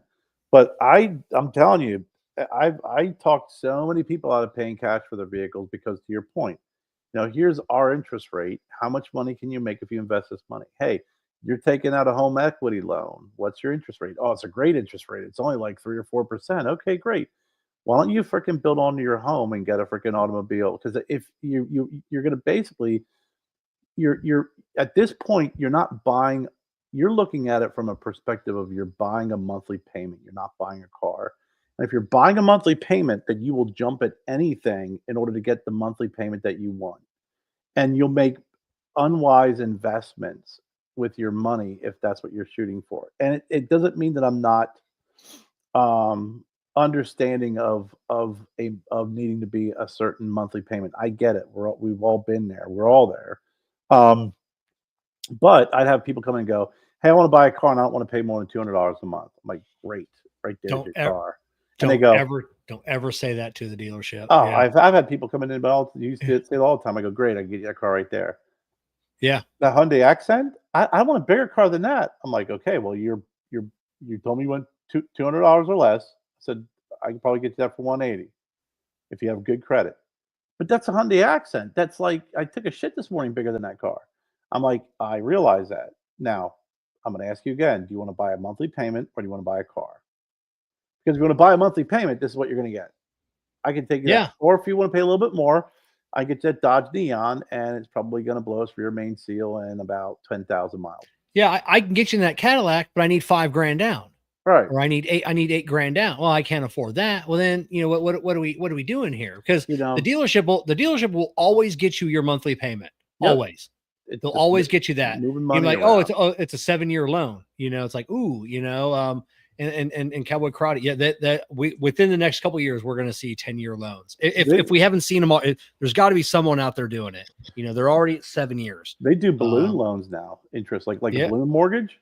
Yeah. Oh yeah. Like they'll do loans now where you pay less up front. $500. Yeah. You pay less up front, and then Yeah. after like so many years that it increases your monthly payment. Just, you know, and it's like, hey, these are for, you know, kids right out of college that maybe for the first couple of years they get their legs, and then it's like, you know, or to your point, you know, average folk, they keep their car 3 or 4 years. Well, after 3 or 4 years, I'm going to trade it in, you know. But there are a lot of interesting ways to finance your vehicle. But I just, even now, and you look at it, I'm like, I really hold true to the cash component of it. It's like, why would you invest money into a depreciating asset? You would not buy $20,000, $30 or $50,000 worth of stock, and knowing it's going to lose money, and that stock at the end of 5 years is going to be worth $20,000. You would never do such a thing, ever in a million fucking years. You would do that. So why every time you buy a car cash, that's what you're doing. You are investing money into depreciating stock.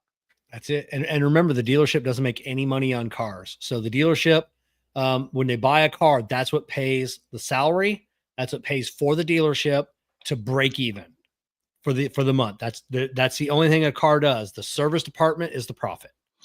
So service department, and I know, like with when I ran our dealership, it was, you know, through enterprise, but we also made money on all the extended warranties. We made money on even interest rate. If we were getting an interest rate at 5%, we'd bump it up to 6%, 6.5%. So we made 1.5%.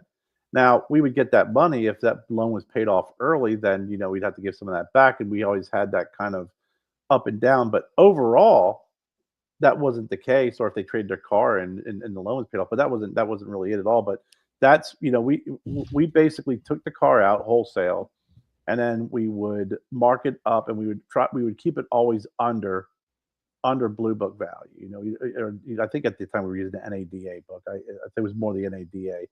We would keep it under NADA retail, and the cars were very competitive. They had a 7-day buyback. If you didn't want it within 7 days, you gave it back. We charged $200, so we get it recleaned and everything else. But, you know, and then we had warranties through GMAC, and then we had a couple different lending places. But or, you know, we could hook you up with one of the local credit unions where you get a really good deal.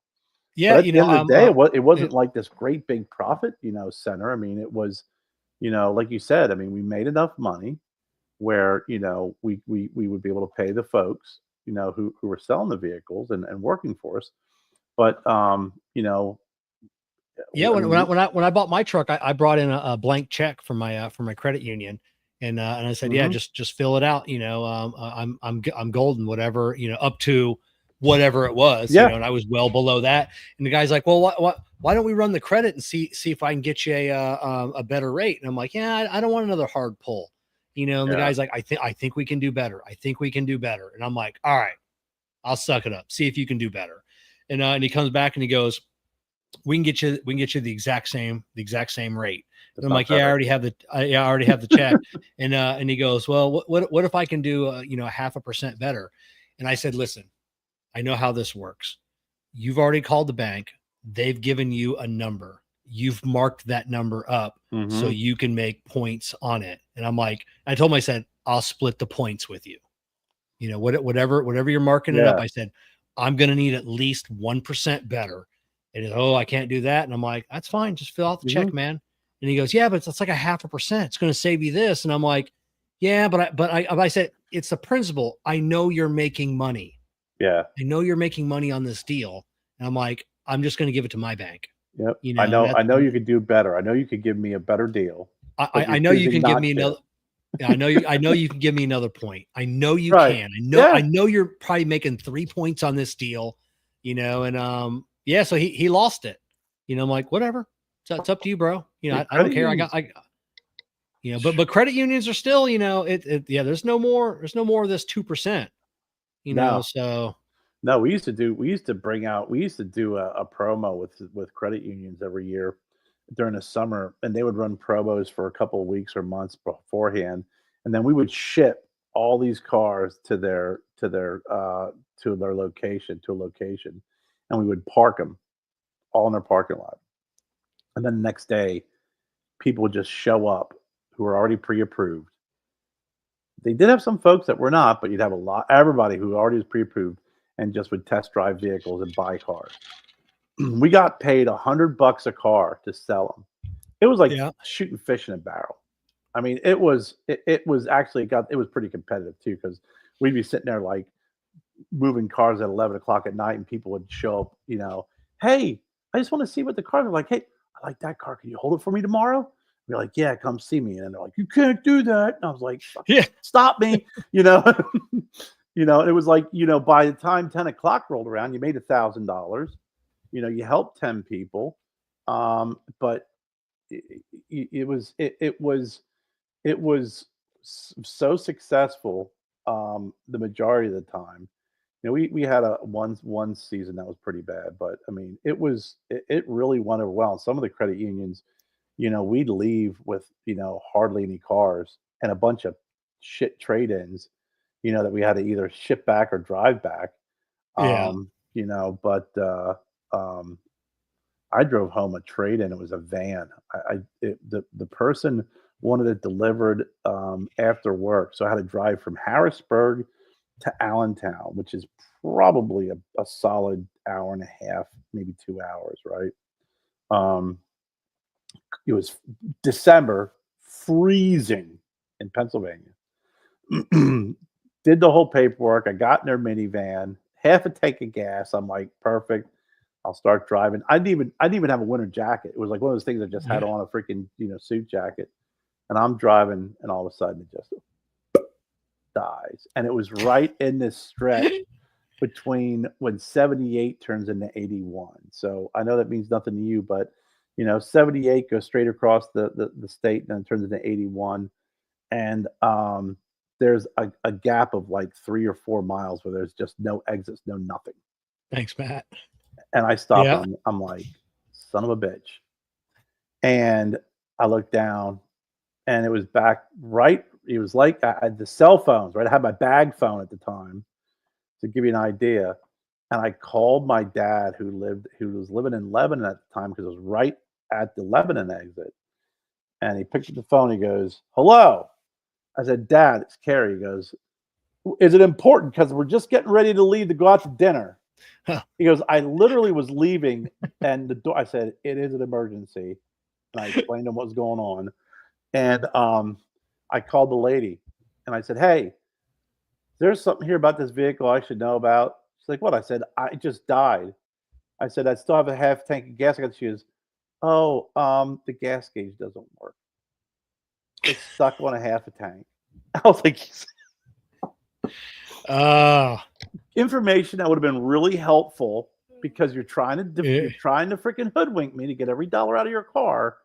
But yeah. here I am, and my dad. And thank God, because I would have had to walk a couple of miles, and it was effing like 5 degrees, 8. It was cold, and I didn't have any jacket, and I would have had to walk. My dad pulls up, not happy, looks at me, goes, "You're lucky you got me, because your walk would have been probably close to 5 miles to the gas station." I was like, "Well, love you too, Dad. Thanks for looking out for me." Put the gas in, and he put the gas in, didn't even say goodbye, just got in a car and left.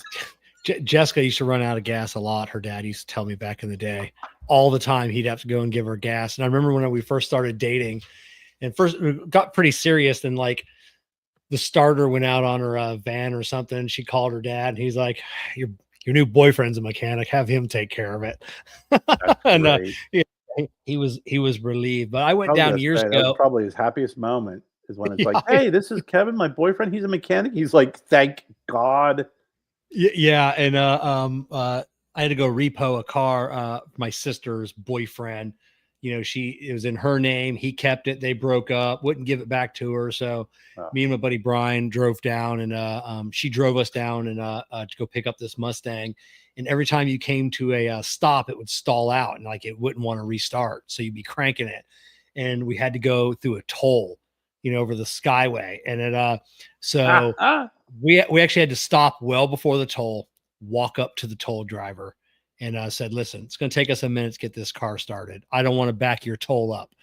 It was 50 cents at the time, and I go, what I need you to do is I need you to throw this in the basket because you had to put the money in the basket, Yeah. or you had to stop and get a receipt from him." And right as we're pulling it up, so we get it started, we're driving, he's timing it, he throws the money in the basket, and that arm's not going up at the very last second. That arm goes up, and we cruise through the toll. And I'm Oh my like, I God, was that's about to rip. great. Oh yeah, what a nightmare. I used to love But repossessing cars. We used to do that yeah, when at Enterprise, we used to have we'd go repossess cars. It was like credit card no longer charging, they're no longer returning our phone calls. This was well before cell phones. Well, we pull out the old, and there's times we had to go get keys cut because we weren't allowed to keep spare keys in the facility, or we could get one key cut. Definitely, because they were you had the key code, and yeah, a lot of times those key codes weren't always accurate, or something was up where it. So we had this thing that we bought that had all the different doohickeys and different devices to break into different kinds of vehicles, and they had the little manual. So the only car at that time I could never get into was a Nissan. I can yeah, get into anything, Oldsmobile, Chevy, Ford. It was yeah, like I can get in, and we'd have to pull up, and it's one guy. I'll never forget. We were in Pottstown. Every time he'd come in, he'd put down a wad of cash. His money was made on the streets, and we knew it. Super nice guy. Boom, boom, boom. He'd come in the next week, put down a wad of money. Okay, great. Boom, boom, boom. Next week he wouldn't show up. You'd page him, nothing. You call him, nothing. You page him. A week goes by. You drive down into an unsavory area of that part of town. You knew what you're going to get. There's the car. Get in it, pick it up, drive it back, close out the contract. He owes $800. He shows up 2 weeks later with the $800, another wad of money. So starts a cycle. That was our cycle with him, because it was like he stopped contacting and he stopped paying for the car when business was a little slow. And then when it picked back up again, he'd show back up again with a whole bunch of wad of money. And you had to accommodate some of the folks in your region. Like, it was no longer just credit card only. I worked in Pottstown and Pottsville. When you're in Pottsville, it's like 5 people in that area had credit cards. So you had a high amount of cash deals. And people are like, well, understand, I got cold hard cash. I go, well, understand this. I'm giving you a $10,000 vehicle and you're giving me $500. So yeah, do you see the math on the reason why there's a big risk here of me renting you this vehicle? Well, you have my address. I'm like, I got fucking a million addresses, and I'm picking up cars every week. But it is pretty comical. I could tell you some of those stories from the Enterprise days that were just like yeah. unbelievable shit.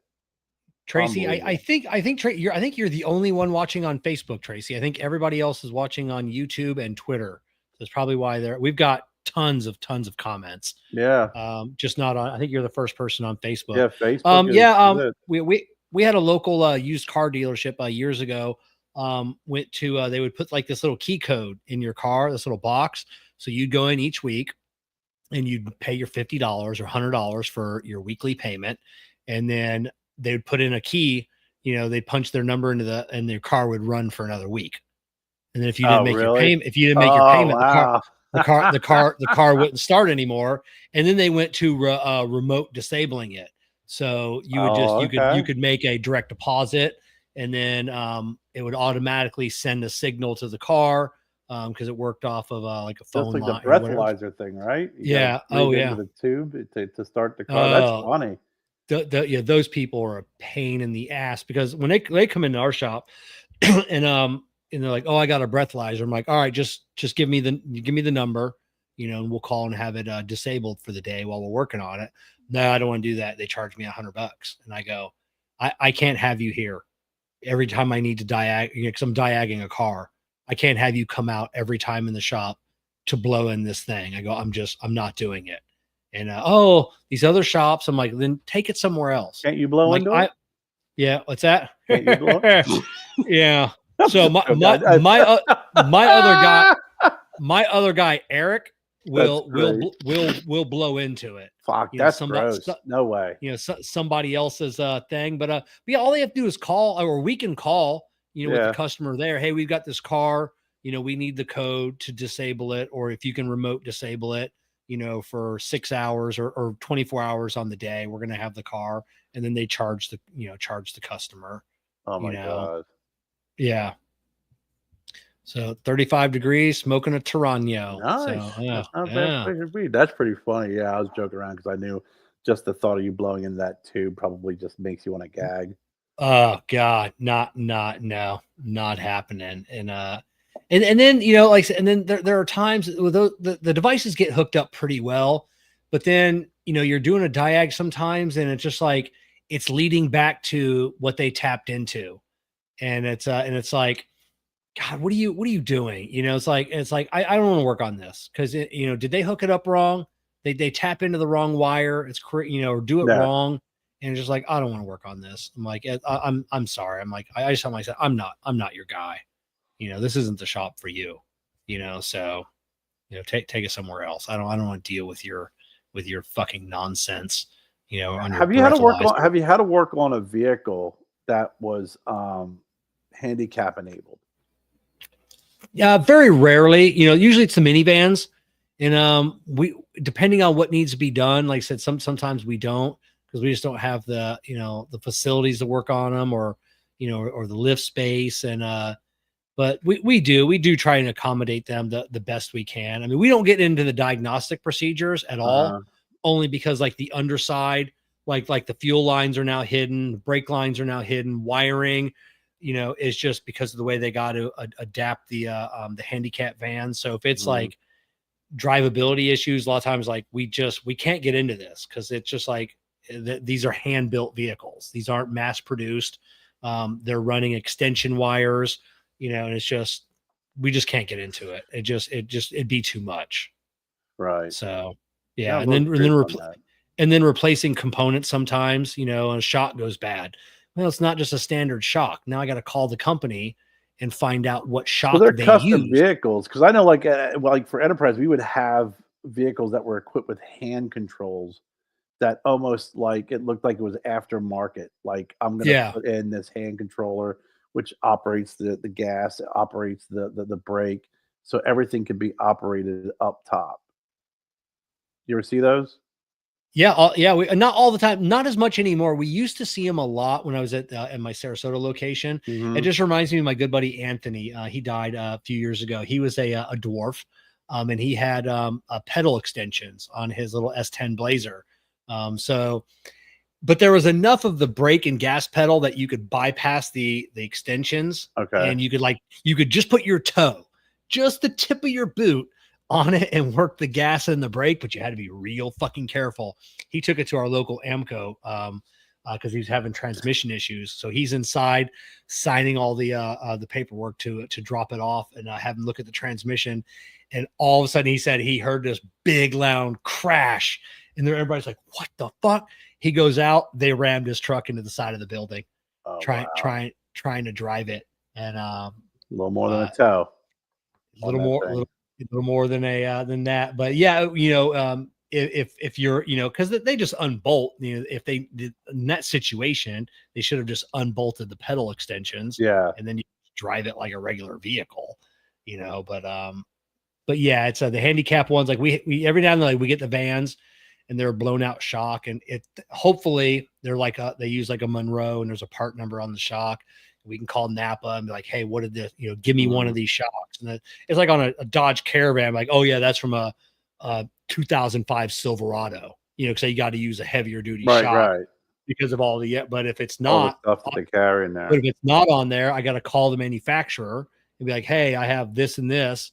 What shocks did you guys use on this vehicle? And they're like, oh yeah, that's from a so-and-so. And then it's a pain in the butt. So, we tried. We had a few vehicles there. I know a couple of Chevy Lumas, and I think a couple of Fords that had a Ford Crown Vics that had the hand controls, the metal ones that were all looked like aftermarket, and they were usually passed around the fleet far from everybody didn't have one, so if someone needed one, it was usually someone who had they called in and they said, hey, I need this. So, they'll schedule their appointment for later in the week so you could actually get it from another city or another branch that actually had it. We have our drivers go out and go to Allentown and take it over to Bethlehem or, take it up to Hazleton or what have you. But we had a few of them that were all those hand controls. I drove in one of them before and I started fiddling around with it. I was like, I just disengaged and used the pedals. I was like, fuck this. Yeah. Yeah, we get that. We get some. We used to get a lot more of the left-hand drive vehicles for the mail carriers, and so we'd get that, or right-hand drive vehicles for the mail carriers. Those they're a little odd, but I mean, it was driving on the opposite side, but it wasn't too bad. Yeah, you get some of those kind of crazy. So we got Cigar Panda here, and I think we're friends on Facebook, but at least he's using a Panda. So a funny story, Cigar Panda. So I own Trash Panda cigars. And I remember when we first had our logo made and debuted, and Trash Panda is a raccoon.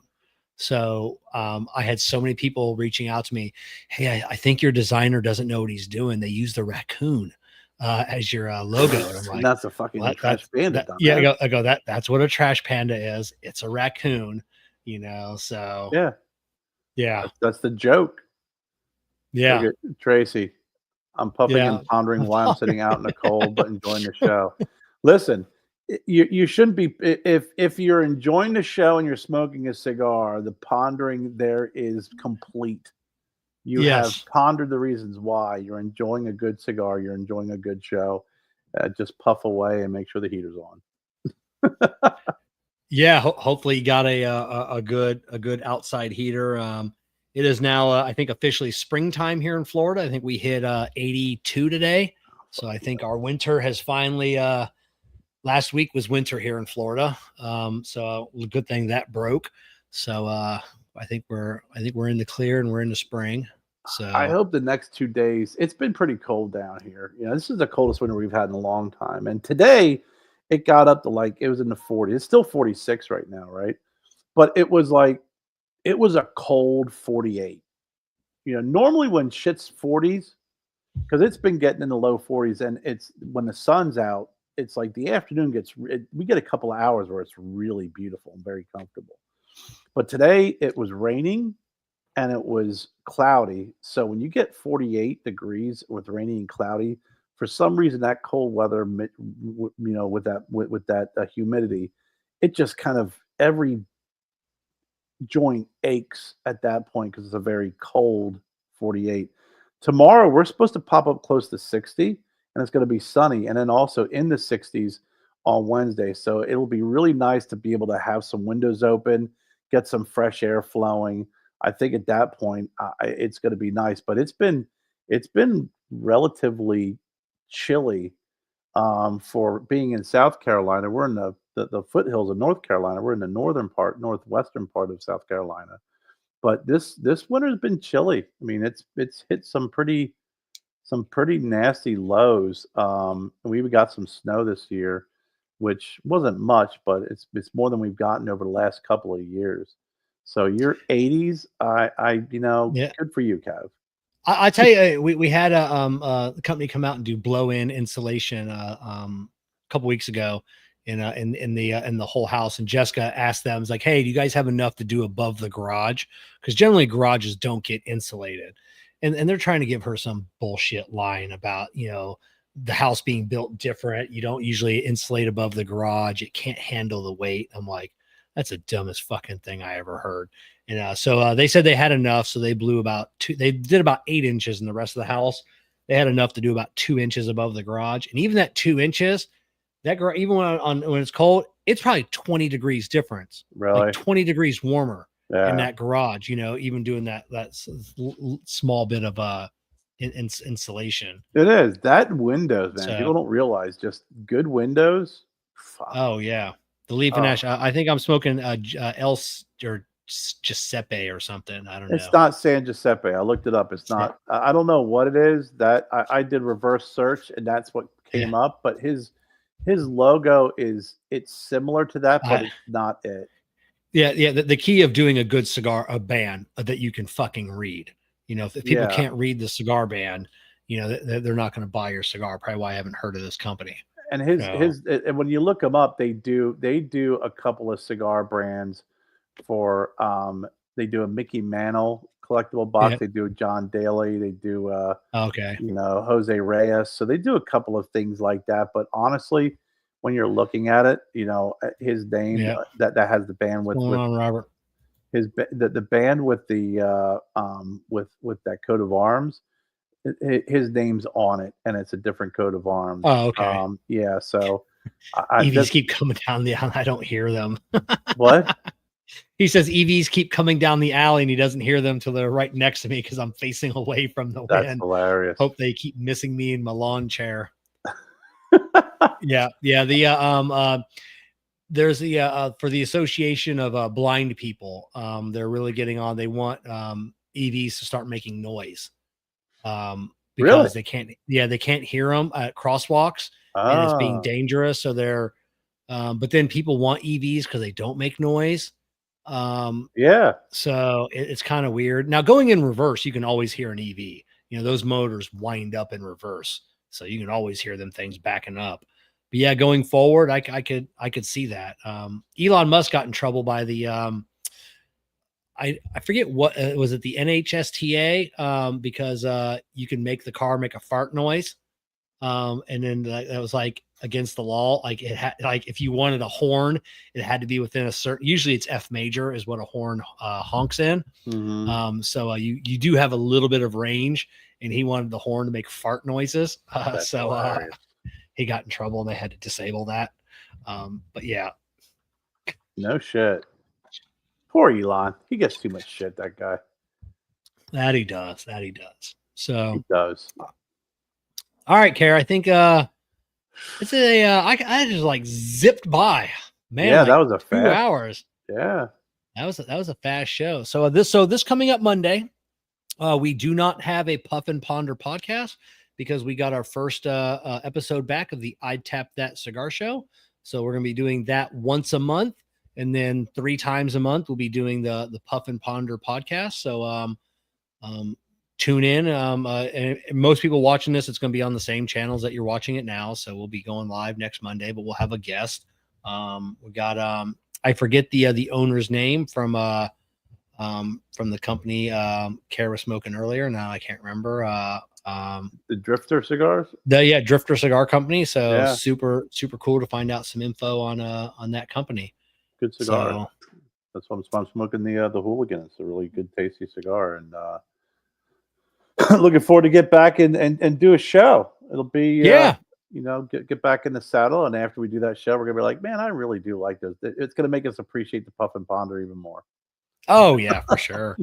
So all right, Kerr, actually we forgot to do our second ad read, so I'm going to add this in on the end here. Are you looking to cast crystal clear, deep epoxy molds for objects, memorabilia, or flowers? Do you want to pour a richly tinted, thick epoxy rubber table? How does only one single epoxy pour sound to you? Your quest is over, friend. You have found America's #1 deep pour casting epoxy, voted best thick pour resin epoxy for clarity and all-around performance by famed YouTuber, woodworker Matt's Woodworks and Cigar Prop. That's all the epoxy I've been using for the last 5 years. No more waiting around between pouring multiple resin layers. Your live edge wood river table or thick cast epoxy art project will remain the consistent high quality appearance you deserve and expect. We guarantee you will save time, cost, and effort with Wise Bond. Coupon or link and coupon code in the description below. Care, any parting words of wisdom? None. We need to have an intro and outro song, Yeah. and some music or something. But appreciate everybody hopping on. I think we've been gaining a lot. We've been gaining every week with viewers, and we really enjoy this. And what Kevin always says is, if there's anything that you want to hear us talk about, any topics, subjects, please share. I mean, this is where we sit around, we smoke cigars, but we talk about a lot more than just cigars. So we appreciate your support, and can't wait to do this again. Right on. We'll see everybody on Monday for the I Tap That Cigar Show.